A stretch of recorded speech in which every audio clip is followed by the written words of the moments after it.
তুমি কে আমি কে একাত্তরের হাতিয়ার গর্জে ওঠে আরেকবার লাল সবুজের পতাকা যারা আছে এবং নারী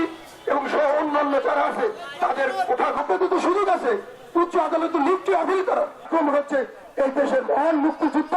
এবং মুক্তিযোদ্ধাদের পক্ষে কি উদ্দেশ্য হচ্ছে তাদের ভিতরে ওই ৭১-এর বসে রাজাকার আল-বদর মাথা চারা দিয়ে উঠেছে সকল আন্দোলন জননেত্রী শেখ হাসিনার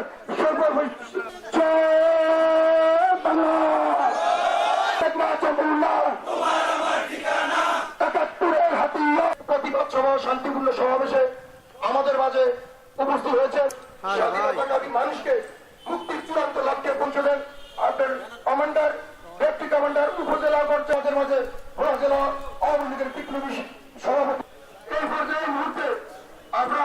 দিনের সাথে অনুরোধ করতে পারে ৯ মাস যুদ্ধ করে ৩০ লক্ষ শহীদের তিনি এই মুক্তিযোদ্ধাদেরকে এমন পাশ করে প্রেসিডেন্টের অধ্যাদেশ অনুযায়ী সেটা হয়েছিল। আপনারা জানেন মুক্তিযুদ্ধ ৩০% কোটা সহ আরো অন্যান্য কারাই কলকাঠি লাগছে কি জন্য লাগছে কেন লাগছে ভাইয়েরা আমার আমরা যখন এই ৩০% কোটার বিরুদ্ধে আন্দোলন হয়েছে আপনারা জানেন আমরা মুক্তিযোদ্ধারা যেখানে বা মুক্তিযোদ্ধাদের সন্তানেরা তো এখন না এখন যারা নাতি নতুন আছে তারা পরীক্ষা দেয় সেখানে আমাদের এই ৩০% কোটা ফুলফিল হয় না 10% হয় না বাকি সেই 20% বা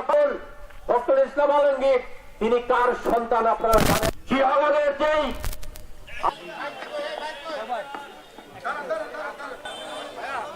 সম্মানিত উপস্থিতি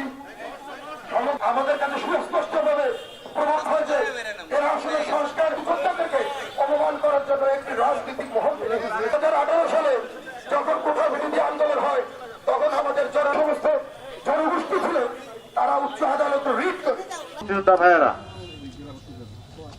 মহান স্বাধীনতা সংগ্রামে যে কালজয়ী বিজয় অর্জন করেছিল সেই বিজয়ের মধ্য দিয়ে আমরা বারবার আঘাতপ্রাপ্ত হয়েছি স্বাধীনতা বিরোধী শক্তির দ্বারা কিন্তু জননেত্রী শেখ হাসিনার নেতৃত্বে আমরা রাষ্ট্র ক্ষমতায় ফিরে আসবার পর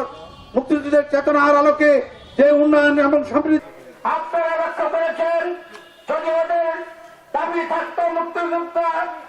কোটা সংস্কারে তাহলে তারা গাড়ি ভাঙচুর করত না তারা এখন মোটেই নয় বাংলাদেশে মুক্তিযোদ্ধা দোষদেরকে ছাড় দেওয়া হবে ইনশাল্লাহ একত্রে স্বাধীনতা যুদ্ধে স্লোগান উঠেছে আমরা রাজপথ থেকে যতদিন পর্যন্ত বক্তব্য রাখবেন ভোলা জেলা